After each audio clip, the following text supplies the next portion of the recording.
Thank you, Suzanne. Welcome. Good morning, ProMatchers. Good morning. What a lively group. Now, this weather here in San Francisco has been unseasonably warm. Would you say that? It's been hot is what it's been. And it kind of reminds me of my summers back home. I'm from the Atlanta, Georgia area, and my daughters and I don't get to see each other often. So usually every year we try to come up with some sort of trip where we can get together, spend quality time together.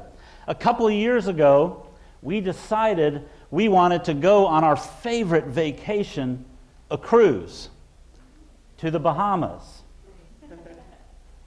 So we get on the cruise, and we've been to the Bahamas many times. And we didn't want to get off and go out into Nassau and see it again. So we decided to stay on the ship during the day while everybody else was out having fun in Nassau.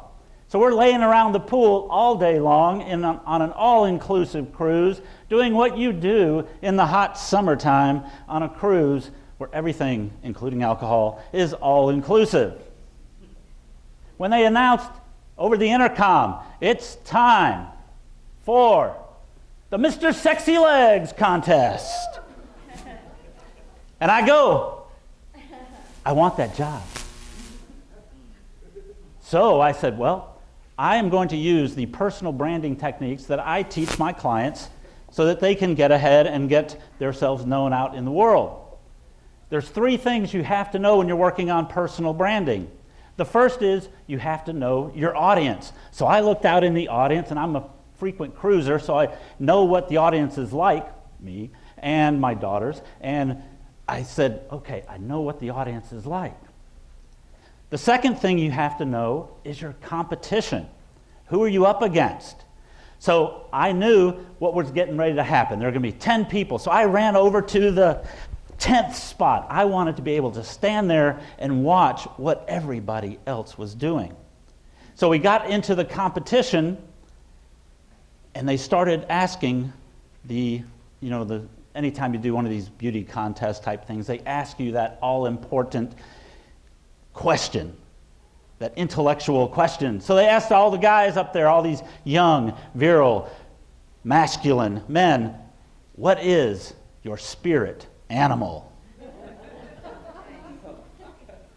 So I'm listening to my competition again, young, virile, drunk, young men. And I'm listening to them, and they're lions and tigers and bears. Oh my.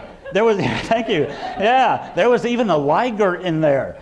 A lion and a tiger. I have never heard of one. But I'm listening all the way down, and I hear the last one, and I finally think, one of the key things you have to do when you're setting yourself apart in personal branding is you have to be something different and be a little bit more creative and different than your competition.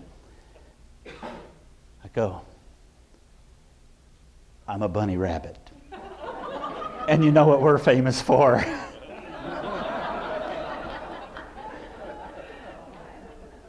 They loved it, yes. The audience loved it. So then it came time from the in question to the talent competition. They always have a talent competition. I don't know if you've ever been on a cruise ship and watched these competitions, and you get a bunch of drunk young men going and parading their competition of their dances. That's really what they do mostly is dances. They get up there and they start shimmying and shaking. They get up in the judges and they start rubbing on the judges, and I go, that's not me. I'm a little old for that. And I also know my audience. My daughters already told me they don't like that kind of thing. So I said, okay, I'm not going to do that. I'm going to do something different, something my competition can't do.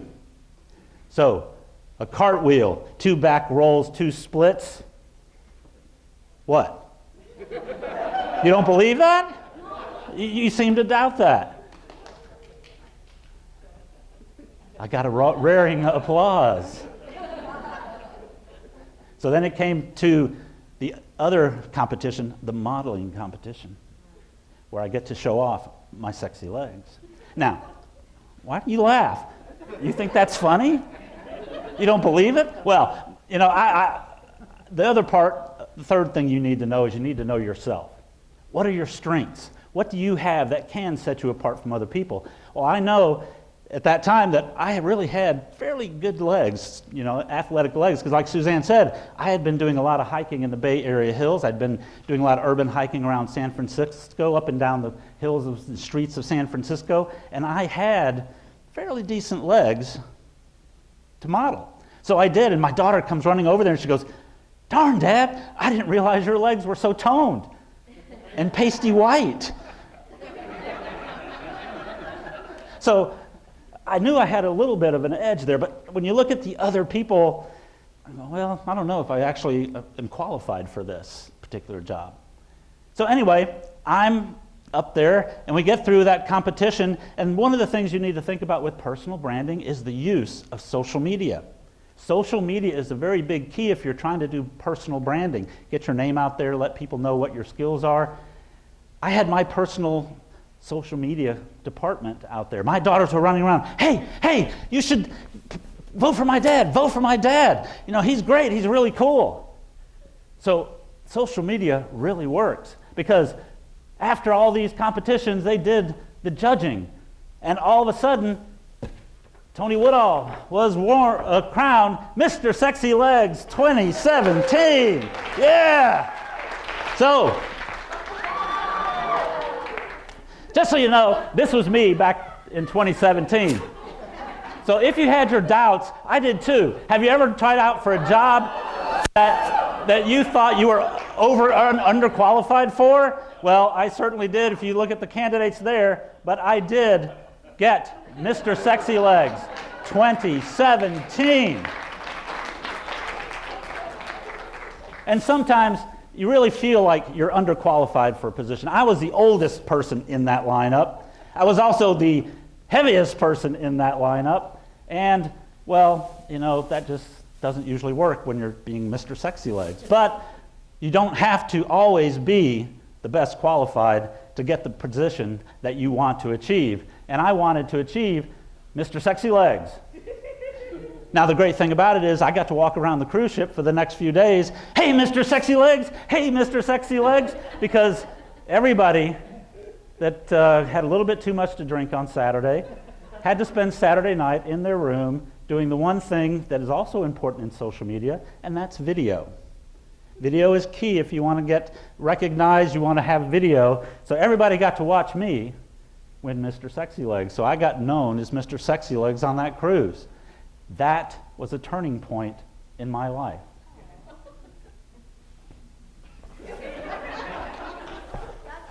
Well, I'll tell you about the turning point later.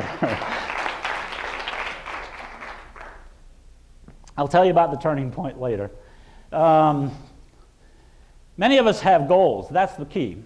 I didn't have a goal to be Mr. Sexy Legs when I started out. And many of you have goals. One of them is probably, it sounds like, to get a job. And I've been there. I have been where you are today. I wish they had had an organization like ProMatch in the many times that I was in this particular position. But we all have dreams and goals and things that we want to be. Maybe your dream is to own your own custom home, like my friend Larry. This is his house. Maybe you just want a backyard for your kids to play in. And this is Larry's backyard and his front yard and golf course and everything else. That was his dream. He wanted to own a rival to Bell and Grath Gardens in Birmingham, Alabama. But this was his dream. And you may just want a home and a house. That's all your dream may be, and that's good. We all have dreams. Or maybe you just want to start a family. Maybe you want to have kids. That might be your dream. How many of you like to travel? Anybody here been to Neuschwanstein Castle? Amazing, isn't it? I got to go to Bavaria on a trip paid for by my uncle. Uncle Sam, everybody? He paid for my trip there, and I got to see Neuschwanstein Castle and all the castles in Bavaria. It was amazing to see that, and I'd love to go back, but there's many other places I want to see. So travel is a dream that many people have and a goal that many people set. Maybe you have been working for years and you've got skills, you've got ideas, you've got a passion that you want to share with the world. You may be thinking, I want to write a book. You want to have a book that you can tell people about your dreams. And that's not necessarily out of the question, because I had that same dream. Last year I published 9 Steps to Successful Goal Achievement. After many years of it lying in my computer folders, it was out there. So I made the decision I wanted to write a book, and I finally achieved that goal. Maybe your dream is to lose weight. Who's that guy on the left, by the way? I have no clue, but he's 300-pound me. I was 300 pounds for 20 years.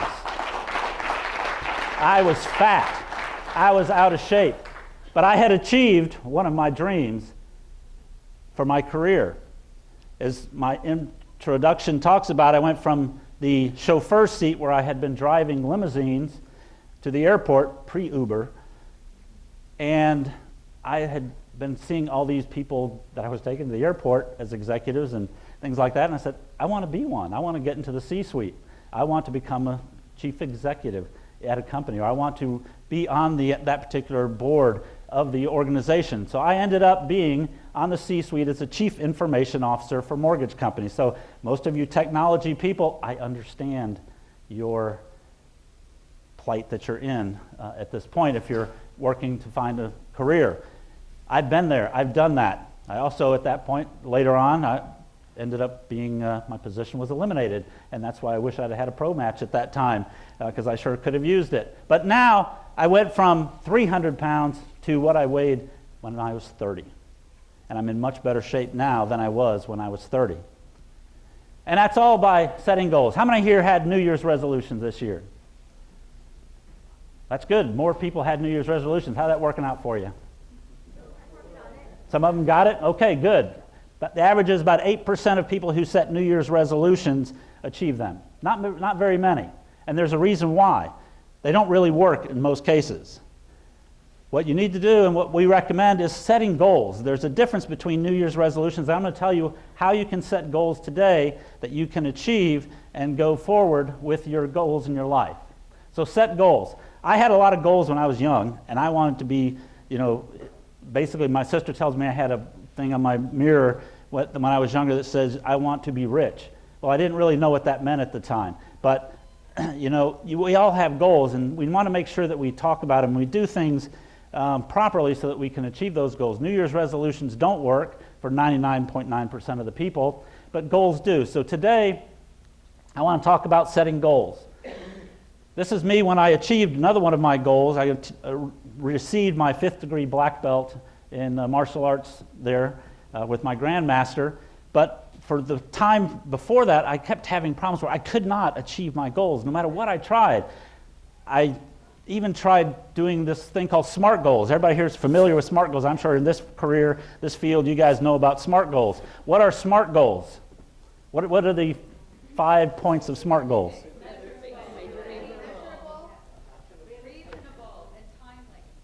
Specific, measurable, achievable, reasonable.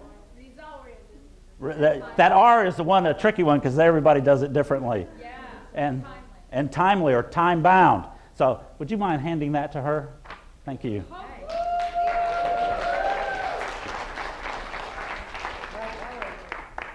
So I tried SMART goals, and I could still never achieve my goals. I just couldn't quite get there. SMART goals kind of made me feel dumb, is what it was. I mean, I just couldn't, if these are SMART goals and I can't achieve my goals, I must be pretty dumb. Well, what I found out as going through the martial arts, we started doing some training where we were actually doing energy perception and danger perception. We wanted to be able to feel the negative energy of people who wanted to hurt us. And it's amazing what the mind can do. We did some exercises where we could actually end up reading people's minds. I know that sounds weird, but I actually got to see 3 people and actually visualize them exactly as they looked, the guy sitting across from me in an exercise that we had. Amazing. So I said, there's something with the mind. The mind can do many things. So I started taking classes in hypnosis and hypnotherapy. So I learned, because I wanted to find out, how does that mind work? How does this mind do these things? So I started taking hypnosis, and in that I started learning about the subconscious mind and how that worked. And when I did that, I found out some basic things that all of us need to know. When you're born, your mind is a blank slate. It's empty. And then as we're growing, we start getting knowledge passed to us from our primary caretakers, family, friends of the family, etc. And we start getting information put into our mind. And it becomes what is known, what we call knowns, positive. And I've got negative signs up there, but the important thing to understand is what the mind knows at this time is it's not positive or negative, it's just known behaviors or known beliefs. And this is where our belief systems about ourselves, this is where our story starts. We start learning about ourselves and about what we believe in this period. And this goes on until we're about 8 years old. And in that time, and when you get 8 years old, the mind starts developing a critical mind filter where it starts questioning what it's getting fed. And as it gets fed, after that, it starts thinking, well, wait a minute. You want to do this? You want to become successful? You want to earn more money? Well, it starts looking in your knowns, in its belief systems, and you may have been told at one time as a child that money is the root of all evil. Or you may have been told that, I can only make a certain amount of money because I have not gone to college. I was taught when I was growing up that you cannot be successful unless you get a college degree. And then I was told by my parents many times, you're not college material. Well, my mind, as I was growing up, that's the truth. It just takes that in as this is true. It doesn't know if it's positive or negative. It just takes it as the truth. So what I found out as I'm starting to become a person with goals and trying to be successful, I find out that, well, I'm as successful as I need to be. Our brain is there to protect us. It's not there to make us successful. And it will make you as successful as it knows you are supposed to be. So what it does is it starts blocking those particular requests that you send to it. Well, in hypnosis, that's what hypnosis is. It is going in and giving the subconscious mind and giving the mind enough stimuli so that we break through that critical mind filter. And then through hypnosis, we go through and we put in those positive thoughts that are now positive for us and remove those limiting beliefs. Again, not necessarily negative, but limiting beliefs that we may have had. That's the whole purpose and what happens with hypnosis. So we utilize that to find, how we can change those limiting beliefs in hypnosis. Well, as I started learning this, I started looking back at how I set goals and how I've been taught to set goals with SMART goals and other techniques, and I said, we need to start taking some of these skills that we're using in hypnosis, and our teacher, Dr. John Kappas, he would give us these programs and these things that we could do, and I started putting together a different plan, a different way of setting goals. How many of you have set goals and you start getting down there and you feel like you're running down the field, you're getting there, and all of a sudden you have that goalie jump up there and knock your goal out of the net? How many of you have had that happen? Yeah, many of us. Well, I decided at that time that I do not want our mind to play goalie for the other team. We want to change that behavior. We want to change that so that we can control what our goals are. And because of that, I needed to start working for myself. I wrote it down and I started thinking, well, I need to tell other people about that. So that's what made me decide to write my book, 9 Steps to Successful Goal Achievement. I wanted to share that information with you and everybody else because it's important to go through our lives being able to control our mind. Now, I'm going to talk about the 9 steps. And the first one I'm going to talk about is step number 1, which is write it down. How many here, when you do goal setting and you write them down? Excellent. That's great. I think ProMatch here teaches a lot of the great things that I talk about here tonight, so that is great.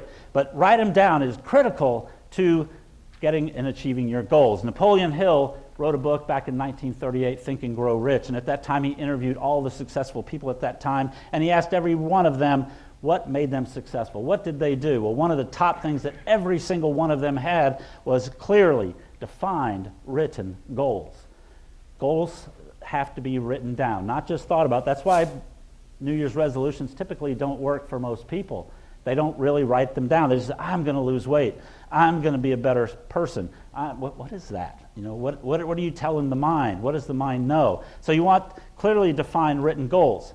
Now, when I was growing up, there was this study from Yale where they had interviewed graduates in 1953, and they asked them what they wanted to be and what their goals were and everything else. 20 years later, they went out and re-interviewed those same people and the rest of the class, and they asked them how they had done, and they found that the majority of the people who wrote their goals down did significantly better on achieving their goals.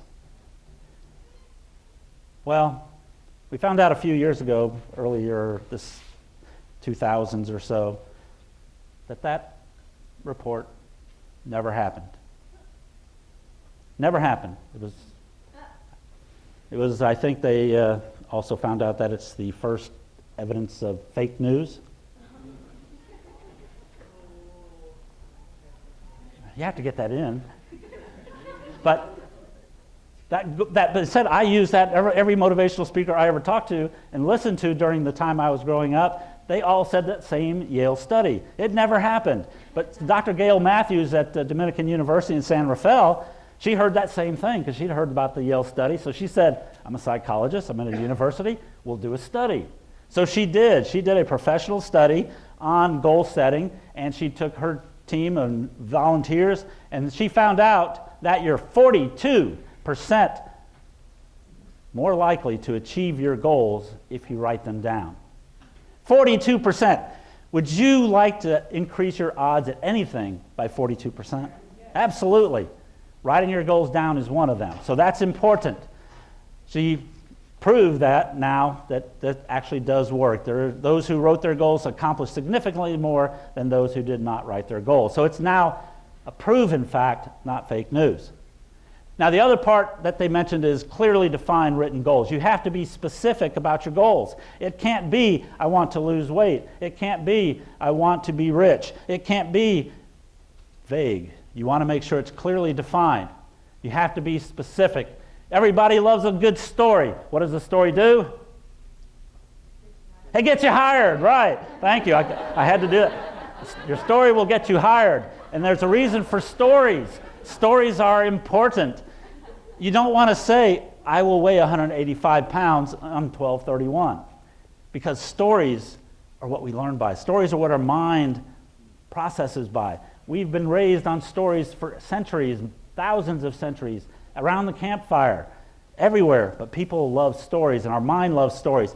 When I set my goal in January of 2018 to achieve my goal for losing my weight, I wrote in my goal when I wake up on December 31st and go into my bathroom, I'm going to step on my scale, and I'm going to see 185 on the scale, and I'm going to pump my fist, and I'm going to give a shout out, woohoo! Happy New Year, Happy New You. And I would see that every single time. Now, don't you think that has a bigger impact than I will weigh 185 on 12/31? Yeah. Our mind can see that, and we'll talk more about what we're talking about here, because I'm able to not only see it, I can feel it when I write that goal down like that. The step number 2 is be realistic. Be realistic. Whoops, sorry, I don't want to roll on that. Be realistic is not, don't think about things like, I think we should fly around in an aluminum tube around the world, because that won't happen. I think we should go to the moon, because that won't happen. I think we should, be able to run a mile in less than 4 minutes, though, because that'll never happen. No, I'm not telling you to be that realistic, because everybody knows that those have already happened. And people said that they weren't possible at one point in time. So you don't want to, when I say be realistic, I don't mean don't shoot for the sky. Don't have moonshot examples. Don't have dreams of things that may not be thought about right now or may not be out there, because what you think about can happen. But you want to be realistic. Me setting a goal to lose weight down to 65 pounds that I did in 2018 in 3 months, that was unrealistic. I had to set the right time. And that goes to my next step, set a deadline, and your deadline has to be realistic. You want to make sure that you've got a realistic deadline. Being able to do something, 1,000 of a certain thing by a short period of time may not be feasible.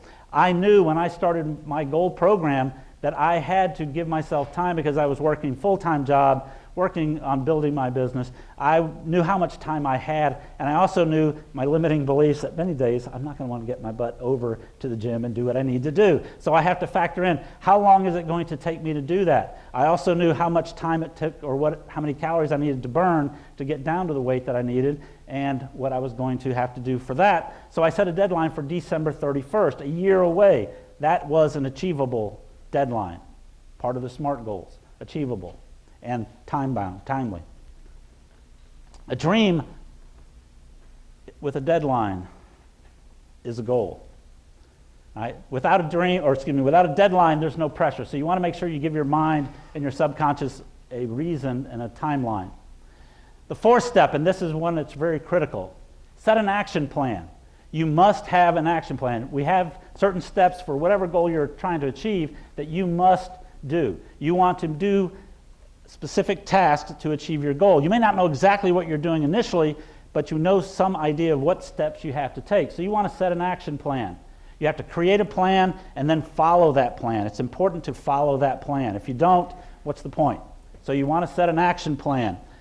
What actions do you have to take to achieve that goal? When I set my goal for my weight loss, I knew I had to, number one, eat less and exercise more. That's my L&M diet that I started. So you can join me on that sometime. But eat less and exercise more. There's a certain amount of calories I have to burn, and I needed to do certain exercises that would burn those calories. So that is the key. A goal without an action is just a wish. The fifth step is measure it, track it. SMART goals say they have to be measurable. Well, that's true, but you also have to measure it and you have to track it. They have to be measurable, but you want to make sure you track it. You want to have a system that you can use to keep track of what your action steps are and your value events so that when you go out there and do that, you can achieve that. Tom Peters, the author of In Search of Excellence, once said that what gets measured gets done, and that's true. You have to measure your goals. Every day you want to track and follow that action plan and make sure you did what you were supposed to do. And this is one of my favorites. Find your why. Why do you want to achieve that goal? Why do you want to be what you want to be? Why do you want to be where you want to be? What is your why? How many people here have a goal? Anybody want to share what your goal is for 2019 this year? Question. Yes.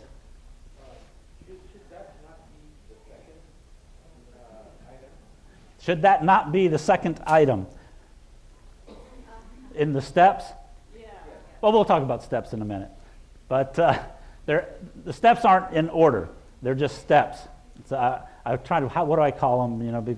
But we'll talk about that later. But it's definitely one of the most important ones out there. And we'll talk about that when we get a little bit further. But you have to find your why. Anybody here have a goal this year that they want to achieve and is willing to tell us what your why is? Be self-sustained by the end of the year because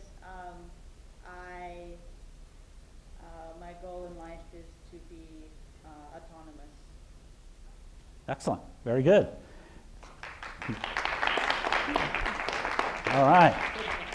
Thank you. So find your why. It's very important to understand what motivates you. Many of us have what we call away motivations, where we're motivated by, for finding a job because we don't want to go bankrupt, and that's an away motivation. But what you really want to find is a motivation that's a toward motivation, where instead of staying away from something that you fear or that is bad, you want to have a motivation that will drive you or bring you forward toward your goal. Some sort of feeling. How are you going to feel? What emotion, what feeling are you going to have when you achieve that goal? What is the positive outcome that you're going to have with your goal? Not what are you running away from. So when you're thinking about your why, you want to make sure that it's a positive toward motivation. Number 7, visualize it. When I wrote my goal for losing weight, as you saw me when I'm up here, not only was I saying it, but I was actually feeling it. I was seeing it in my mind that I was getting on that scale. Every morning I got on that scale and I got my arm up there and I go, well, not today, but I'm almost there. So I kept visualizing myself doing that every single day when I got on the scale. You want to see yourself where you are going to be, not where you're at now. You want to visualize yourself as you've achieved that goal. We're all visual people. That's why social media today, every platform uses some sort of images or video, because we are social, or our social media is based on what our mind works, and it works on visualization. And again, storytelling also is important. We visualize, we can tell that story better, our own story, if we can visualize that and see it in our minds. So storytelling, your story gets you what? All right. So, how many here know this guy called Michael Phelps? Absolutely the best swimmer ever. When Michael started training with his coach at 11 years old, his coach started teaching him visualization, started going over in his mind every single day the video and the picture of himself getting up on the platform, the gun being fired, him jumping in the water, swimming to the end, doing a perfect turnaround, heading all the way back and winning that competition in record time.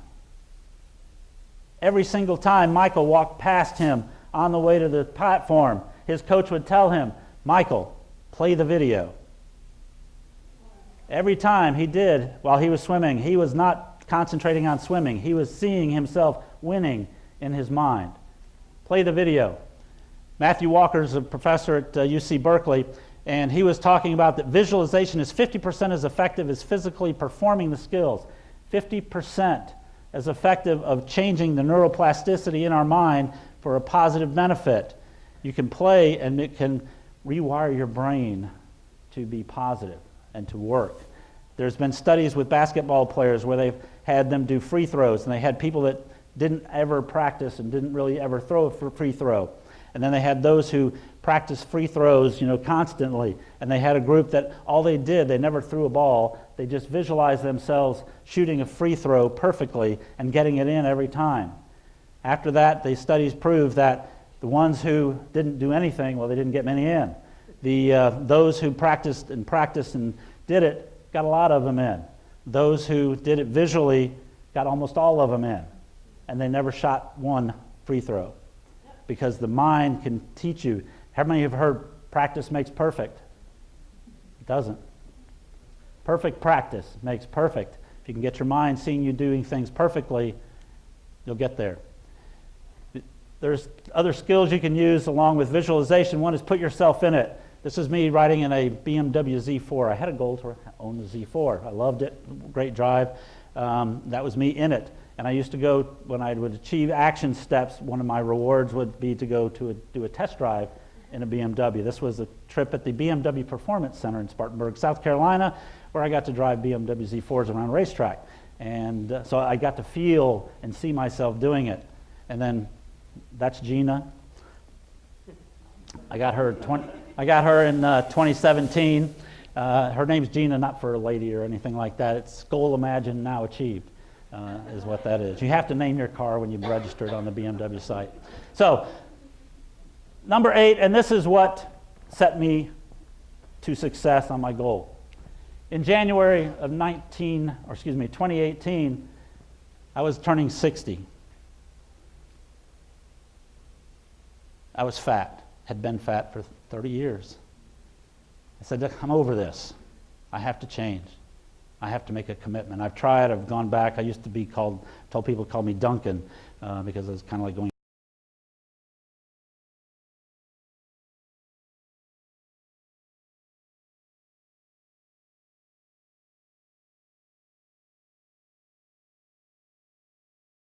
up and down like a yo-yo.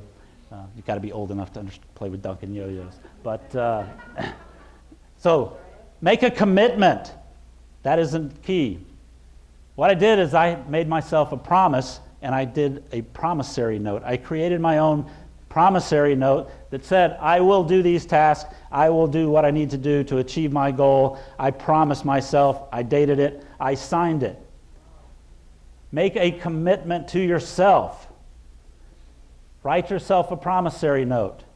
You have to hold yourself accountable.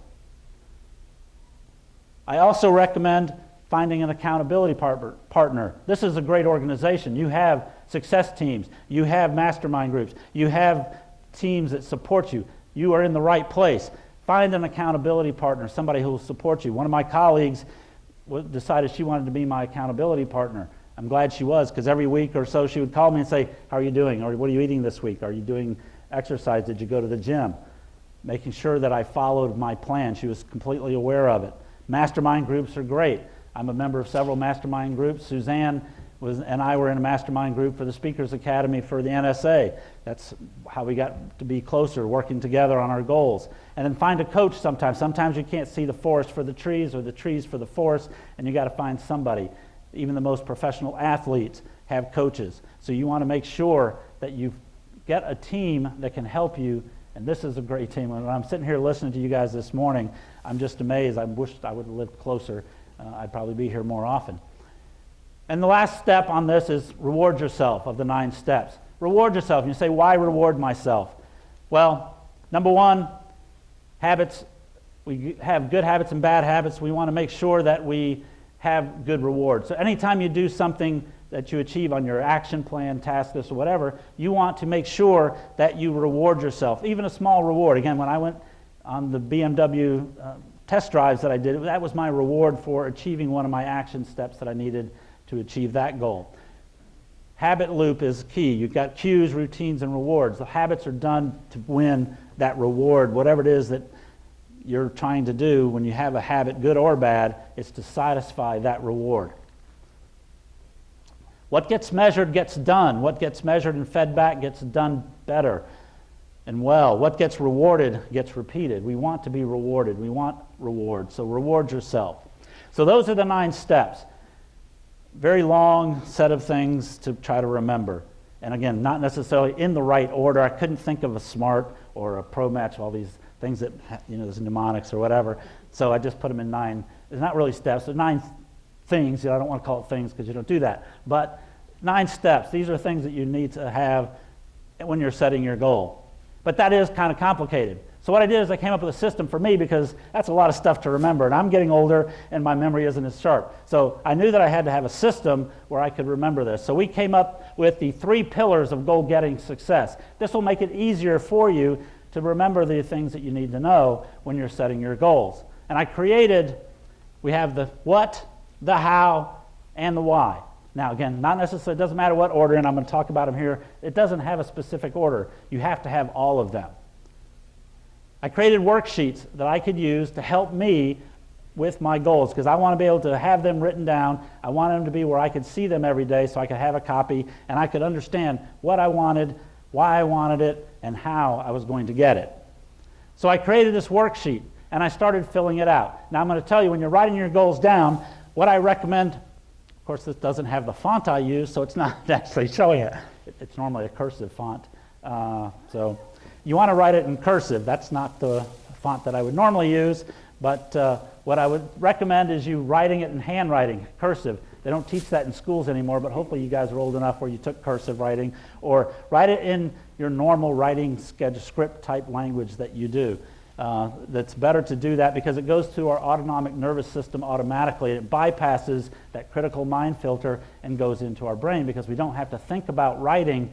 We're just writing it. If we're having to with the non-script, it makes it a little more difficult to read. So this may not show on here as well as I would like, but you want to write it down. So what I want you to do real quick, take a minute. I want you to write what your top goal is based on the things I talked about in the 9 steps. I want you to write on your paper there, what is your goal that you're trying to achieve? Your top goal, besides getting a job, obviously, but what is your top goal for 2019? Write that down right now. Try to use these techniques that I talked about.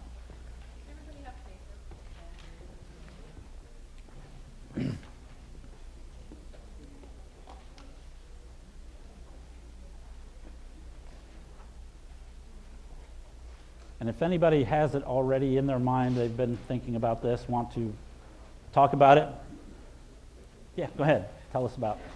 So after completing my project management certification, I want to do my Scrum Master certification. Uh-huh. And I want to You want to be on stage 10 pounds less. When do you want to be up on the stage 10 pounds less? By November 27th. By November 27th. Why do you want to be 10 pounds less? Just around Thanksgiving, I can enjoy more. So you want to be 10 pounds less by Thanksgiving so that you can eat more for Thanksgiving. Change my wardrobe and do everything that I wanted to do for quite some time. Okay. All right. So what I want you to do is write that down, all that in there, exactly what you're saying. I want to be, you can add that I want to be able to eat more Thanksgiving, because that, what happened is, just to let you know, when I achieved my goal, it wasn't December 31st. I actually achieved my goal September 27th, 3 months early. And I did it because I wanted to be able to eat holiday dinner, but I don't tell anybody that. Yes. Oh, thank you so much. Very cumbersome. No, that's all right. Remember, got lemon in it. Okay. So don't spit. To make it Thank you. All right. Here's your book. Thank you. Oh, thank you. Oops, sorry. Thank you. All right. So what I want you to do is write your goals down. What exactly do you want? Be specific. Get that emotion. Get that feeling. If you don't have that emotion and that feeling, try to imagine it. Visualize it so that you can do that when you start reading your goals every day. All right? Visualize it. See yourself achieving that goal. You want to see yourself getting on that scale. And what you weigh? Do you want to say how much you want to weigh, or 10 pounds? 10 pounds less than what she is now. We won't ask. All right. So the next thing is the how. Let's talk about the how. There are certain steps you need to do depending on what your goal is. You want to make sure that you write down what those goals are. So again, you may not know the specifics on the how. We'll get more into that in a little bit. But you want to write down your action plan. Get some idea of what you need to do. And the last step that we want to do is your why. Why do you want to lose weight? This is where you start really thinking. Most of you are familiar with the Ishikawa diagram, the 5 whys. Everybody here probably knows that in the technology industry. You really want to just ask yourself, that's why I was keep asking you, why do you want to do that? Why do you want to do that? And you can't read this because of the font change, but when I release all of my extra weight and weigh 185 pounds, I will have created a new healthy lifestyle that will allow me to eliminate my diabetic medicine and save me over $300 per month that I can use for traveling to fun places. 300 pounds took me to being type 2 diabetic. I spend over $300 a month on medicines with insurance. I got tired of that. I wanted to get out of that. It wasn't to look good. It wasn't to attract the ladies. It wasn't to do any of that. It was to be healthy and get rid of that damn $300 a month expense that I could use having fun. Well, that's another story, but that's for the next speech. So, write the top why for your goal. I want you to really work on that. When you leave here, you need to find out what your goals are, find out why you really want that goal. Dig deep till you find the real reason. Visualize it and create it. Now, the next step we talked about was tracking and measuring, not just setting it up. You have to track it. So I came up with a worksheet that works for me based on some training that I had, and I really like this. And what we have here is value events. And I want to talk about value events. We talked about the how, and that was just the basic steps and understanding. What I want to talk about is value events. Value events are those things that move you forward in your goal. You don't want to track everything, only those things that work going towards your goal. Watching YouTube cat meme videos does not count towards your goal when you're doing research, on your prospective employers that you might be trying to get. That's one particular action step that you may do. You want to do research on the organization that you're trying to work with. However, watching those videos on cats and things like that is not part of that. So you only want to write value events. And then we also want to put things out here that are important, as I mentioned. So for my action plan, for my weight, I had body weight exercises that I wanted to do, no breads with gluten. Actually, I went to no carbs whatsoever. I got rid of all processed carbs. I did the elliptical. I wanted to do an hour each level. So write down the specific items that are value events that you can do for whatever your goal is. And then you want to have a goal. How many do I need to do to achieve my goal for that day or that week? So you set that up in your goal. Then you have a reward. This is where we reward ourselves. One of the techniques I used was money, because I'm money motivated. I like making money. Most of us do. And we here in the States, and in the world, are kind of money motivated, but you can use other things, but we use money to track our rewards for every action that we did. So each day I pay myself a certain amount of money, imaginary money, while I'm doing that. And you notice that on some events I pay myself more. So an hour or whatever, running or 5 miles, I get paid $200 for each day or week that I do that. All right. For the individual exercises, burpees I pay $25, push-ups 10, squats and other exercises $5 each. Now, why do you ask, do I pay myself more for burpees? Anybody have an idea? Because they're hard. And I hate doing burpees. Who said hard? All right. Burpees are hard. I hate burpees. But they're one of the best exercises because it works the entire body. So you want to pay yourself for things that are difficult or things that benefit you more for your goal a little bit more. So you track that every day. You put down what I'm going to achieve each day and then what you're due to achieve each day that you have. And you total them up at the end of the day. You total them up on the total, so you get to a total at the end for your daily total of what you achieved. And then you go down to your balance sheet and you have your balance to date, and then each week you're going to total up the next one, the total from the week before to the next week, so that you have an average weekly balance down there for every week. So you're building this mental bank account in your brain so that you know that, oh, I'm achieving things, I'm actually doing things, I'm actually accomplishing the task. I'm setting up new habits is what you're doing, positive habits. So instead of eating when you're stressed and going out like I used to do to what I call tame my tiger, I'd walk around the block to the specialties and buy a cinnamon roll or something like that. That's my walk, you know. And instead, you'll actually go walk around the block a couple times instead of stopping at specialties. So you want to build good habits instead of bad ones. You date it, and then you sign it. Why am I signing it? Ownership, making that commitment, making that promise to myself. So I do that out here, and I do this every day.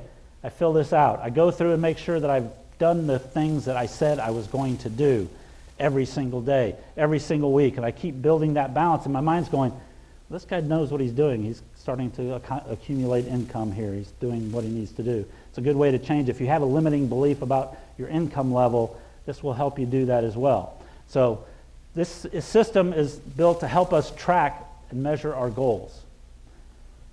So start thinking about what kind of value you're going to pay yourself for the different events that you're doing every day. So once you've got that done, you know, the steps are kind of like the foundation of our mind, of our mental work here that we're doing.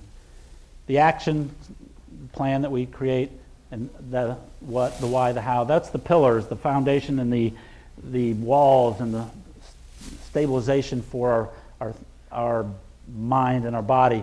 We want to now work on the roof. We got the foundation, we have the pillars, we want to have a good solid roof to protect our mindset. Mindset is one of the biggest obstacles every day. Many days we get frustrated. Many days we have challenges out there that just make us think, or we have those limiting beliefs that come up, or we get the imposter syndrome or other things out there that just keep us from achieving our goals. We have to watch that. We have to quit listening to the news. We have to quit listening and watching social media. We have to do things to keep our mind straight. So we have to guard our mind, put positive. It's like feeding our bodies. We want to make sure that we feed our mind good things, and we don't want to feed it junk food. So I'm going to recommend 2 different techniques for keeping your mindset, keeping us motivated, keeping us positive. If you know your why, that will help. And as long as you have that, what you want to do is set up a morning routine or a morning ritual. We live by rituals. Many of you already have a morning ritual. I had a morning ritual. I would get up every morning. I'd get my coffee. I'd sit down and read the newspaper, or I'd read my social media. It wasn't getting me anywhere. It was making me negative. Start putting all that negative crap out there. I decided to create myself a morning routine. I'm going to recommend you do one as well. Get up early. That's a good start. You want to get up early. You don't have to get up at 4 o'clock, but yes, I get up at 4 a.m. every morning. 4 a.m. I go to bed anywhere from hopefully 9 o'clock, but typically it's 10 o'clock. I try to get 6 hours of sleep. So the next thing I do when I wake up is I make my bed. Why make your bed? It's the first successful thing I do every day. It's the first task I accomplish, and I know when I come home I have this beautiful bed to get into and relax. So motivational videos. I go onto YouTube and I listen to a motivational video of some sort every day to make sure I do that. Priming. Priming is you make sure you're in your best state. When you're thinking about visualizing your goals and everything, you want to think about where was the best time I was in my life? How did I feel? How did I stand? I want to get up there. And in the morning, you want to get that visual activity of the way you were at your peak state. And I work an exercise where I prime myself till I get into a moment where I'm at my peak, where I start my day in a positive mood, ready to go every single day. I want to smile. I want to make sure I'm happy. I want to make sure that I'm in the mood to do what I need to do. I do some exercise, stretching in the morning, meditation. I have a gratitude journal that I write in. But whatever you need to do to stay motivated, it doesn't have to be my morning routine. But I do recommend you get up early and make your bed if you can. If you've got a partner or spouse in there and they're still in bed, you just make it up over them. But anyhow, I'm doing it for you, dear. The second one is not after you've started your day, you want to end your day properly. I recommend the magic 30 minutes. I call it that. It's the last 30 minutes before you go to sleep at night. And by that, I mean go to sleep at night, not the last 30 minutes before you're in bed. We don't know what you want to do when you're in bed, but before you go to sleep, within the last 30 minutes, this is when you want to calculate your successes. This is where you want to fill out your sheet with the amount of, when you're tracking yourself on your goals, on your action plan. You want to track that and add those totals up right before you go to bed. The last 30 minutes before you go to sleep is the time where you're most suggestible, where your mind is about to go into a REM sleep and into that state. You're the most suggestible. This is the right time to do it. Also, write down happenings. Write down everything good that happened to you that day. Don't write anything bad. Just keep writing every single thing that you think was good. And then also affirmations. Write down, what do I want to be? What is your goal? Write down, what do I want to be? I want to be the best speaker that I can be and give the best value to my audience. Whatever it is that you're doing, you can make your affirmations there. And then you're going to go to sleep. And you're going to dream, and you're going to start processing that in your mind. It's going into your subconscious mind. Overcoming that critical mind filter, you'll be able to set that up. Step 0. Speaking of order, one of my friends saw those 9 steps, and she goes, that's a lot of steps. None of that really matters. The main step is you have to take action. If you don't do something, if you don't start something, if you don't take the action, the rest of them don't work. Well, I go, well, I can't add a 10th step. I got 9 steps to successful goal achievement. I'd have to rewrite the book. I'd have to do all that, I can't have this extra step, but I didn't put it in there. I didn't put action in there because we assume that that's the case. So I said, well, let's just make that step 0, folks, because without action, if you don't take that first step, you've got a lot of steps, not just 9, but a lot of things in life you're going to have to think about doing and you're going to want to do and achieve. If you don't take that first step, if you don't take action, you're just going to be standing there staring at your steps. So let's all go out there and begin achieving your goals. And by begin, take action, massive action. Do what you need to do to achieve your goals. Set up your action plan, follow your action plan, and let's be successful. I gave you a handout, or Suzanne did. I've got these goal-getting worksheets that I showed you here. If you'd like a copy, put a check on the box, your email. I'll email you a copy of those. You can then print them off however many you want. I have instructions on there as well. 30-minute strategy call if you want to talk about your goals and what a goal for this year that you're working for the rest of the year, or any help on achieving your current goal that you're working on now. I'll be glad to offer some suggestions. Referrals, if you know anybody who would like to have my speech or have me talk, let me know. There's also a place on there, I would love your feedback. What did you think of the program? I would love to get as much of that. If you have a testimonial, please write that down and share that with me as well. I'll pick them up at the back as we're leaving. I also have a website for you. You can go to motivatedactionmedia.com/ProMatch, and there's a / after the ProMatch too, I think I forgot to put on here.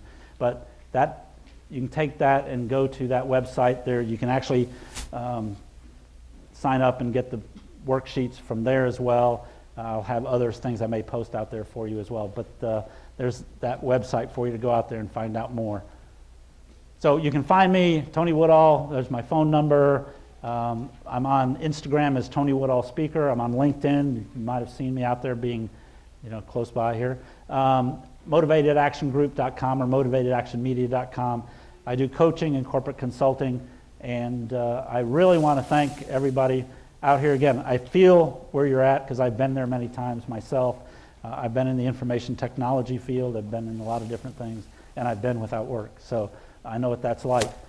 Thank you, Suzanne, for suggesting that I come in. Thank you for the opportunity, everybody. I'll be outside. If you have any questions, I'll be glad to answer your questions for you, talk with you about anything. Okay. And that's it.